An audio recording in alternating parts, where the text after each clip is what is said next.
দেখুন, অত্যন্ত গুরুত্বপূর্ণ বাংলাদেশের নির্বাচনের ফলাফল, আমি তাতে আসব। ব্রিগেডিয়ার প্রণব ঘোষ আমাদের সঙ্গে এই অনুষ্ঠানে যোগ দিয়েছেন সরাসরি বাংলাদেশ থেকে। কুশল বরণ চক্রবর্তী চট্টগ্রাম বিশ্ববিদ্যালয়ের অধ্যাপক এই অনুষ্ঠানে যোগ দিয়েছেন, তাদের কাছে আসব।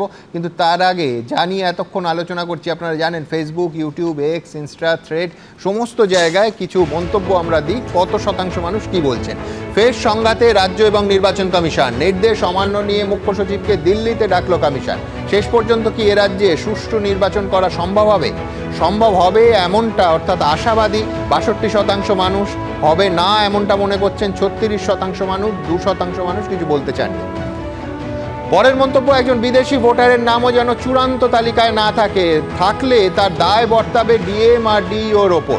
ভার্চুয়াল বৈঠকে 6 জন জেলা শাসককে কার্যত হুঁশিয়ারি দিয়েছেন জ্ঞানেশ কুমার। স্বচ্ছ ভোটার তালিকা কি আদৌ নিশ্চিত করা যাবে?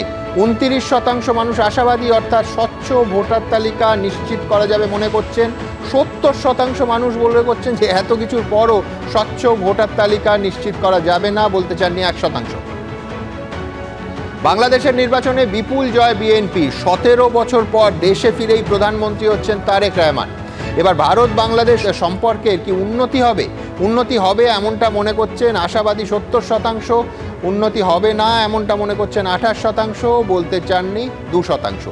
ভোটে বহু পেছনে থাকলেও পশ্চিমবঙ্গের সীমান্ত এলাকায় জামাতের শক্তি বৃদ্ধি হয়েছে। একটা ম্যাপে খানিকক্ষণের মধ্যেই এই অনুষ্ঠানে আপনাদের দেখাবো। ভারতের জন্য কি সিঁদুরে মেঘ? সিঁদুরে মেঘ এমনটা মনে করছেন 96% মানুষ, না এমনটা মনে করছেন 3%, বলতে চাননি 1%। এবিপি আনন্দ, এগিয়ে থাকে, এগিয়ে রাখে।